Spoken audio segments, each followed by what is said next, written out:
Coffee Brand Coffee has tons of new flavors, including orange creamsicle, peaches and cream, sticky cinnamon bun, rocky road, plus with their other classic flavors of blueberry cobbler, salted caramel, and the traditional roast from light, medium to dark, tons of organic teas, and traditional wines of cocoa, not to mention the merch, coffee grinders, and premium snacks to boot. If you like what you see and you're getting your taste buds going, make sure you go to coffeebrandcoffee.com and use that promo code 101west at checkout to save yourself some money on your first, recurring, or many more purchases in the not too distant future at coffeebrandcoffee.com using the promo code 101west. I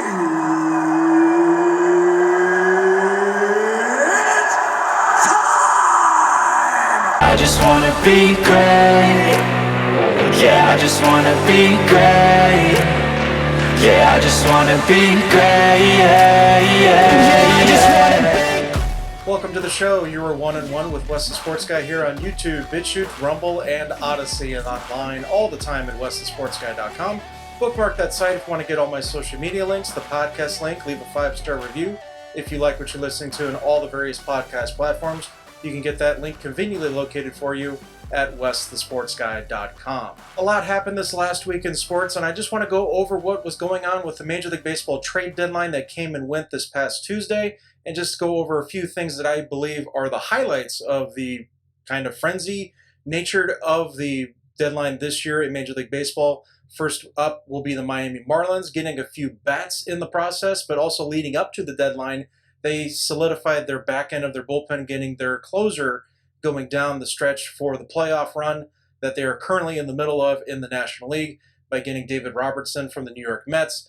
They also, as I mentioned with the bats, they picked up a couple big boppers on deadline day by getting Jake Berger from the Chicago White Sox and Josh Bell from the Cleveland Guardians. Going forward, this gives a little bit more credence to Miami's lineup, which has been lacking for most of the season.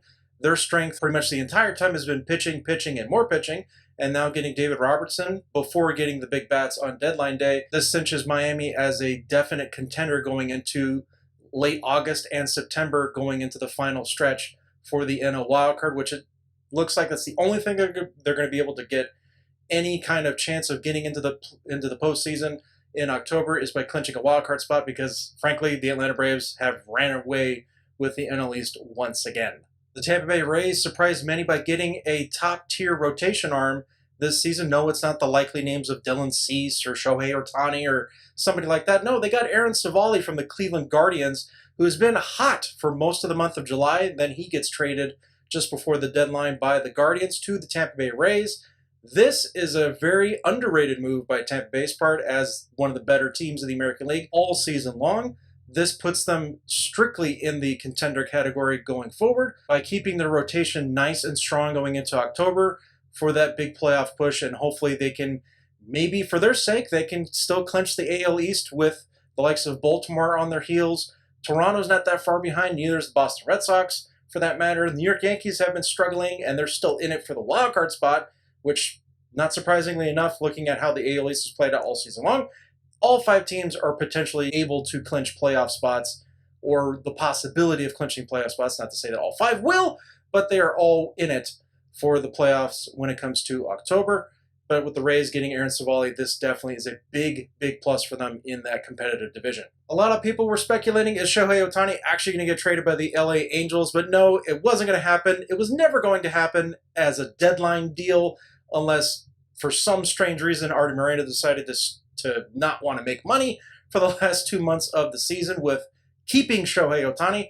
So with him staying, the Angels went all in, buying as much as they possibly could for the stretch run going into the days of September and October in the AL West, and also competing for a wild card spot. The Angels went out and grabbed Lucas Giolito and bullpen piece Reynaldo Lopez, and then a few days later, I think mainly because of the unfortunate injury to Taylor Ward when they were playing in Toronto, they then also went and acquired 2 bats from the Colorado Rockies, both former Angels in their own right, in C.J. Cron and Randall Grichuk.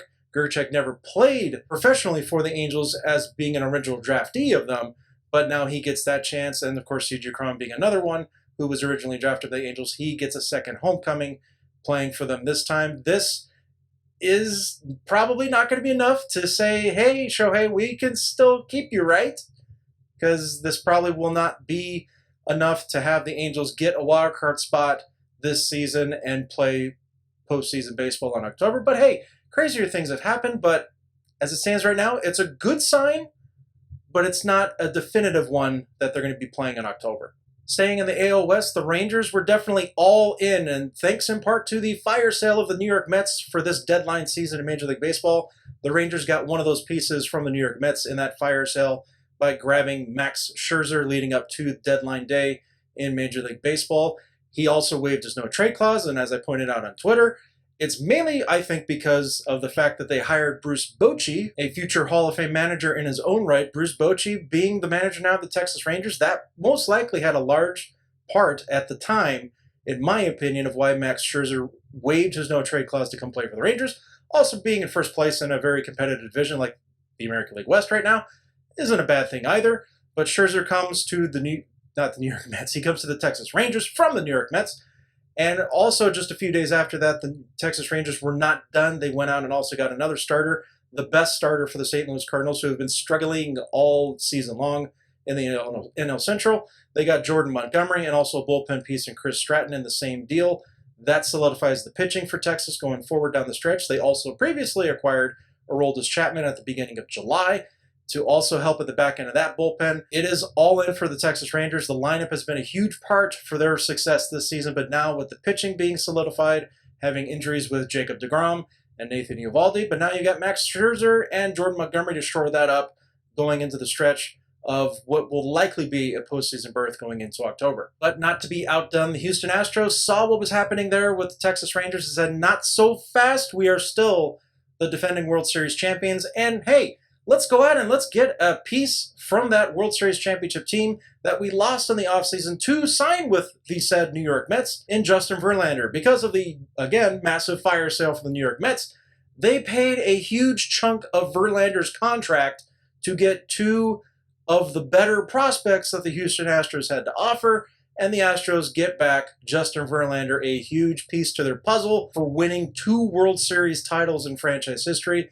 thanks in large part to Justin Verlander. When they first dealt at the deadline to get him from the Detroit Tigers, years past, and now getting him again for a potential repeat. Not saying the Astros will with the injuries that have mounted up over the season, but if they're going to get healthy at the right time going into this postseason push, acquiring a guy like Justin Verlander, who's also getting healthy at the right time after the disastrous season from the franchise known as the New York Mets. This is a win-win for both sides on the Verlander side and the Astros. As for the Mets, well, they are the Mets. Meet the Mets. Meet the Mets. Step right up and greet the Mets. Leave a comment below. What was the best deadline deal in your opinion, or what was the worst, and what teams definitely benefited from this year's trade deadline, and what teams actually fell flat and ruined their chances of competing for the postseason in October? Leave a comment below, whether it be at YouTube, BitChute, Rumble, or Odyssey. Thank you for tuning in. Make sure you subscribe and hit that bell below to get notified when all the latest videos are posted on this channel, whether it be at YouTube, BitChute, Rumble, or Odyssey. Bookmark WestonSportsGuy.com for all those social media links, the podcast link. Leave a 5-star review if you like what you're listening to in all the various podcast platforms. Football is just around the corner, and I will have that NFL preview up for you at WestonSportsGuy.com. Make sure you bookmark that site at WestonSportsGuy.com. I will see you next time.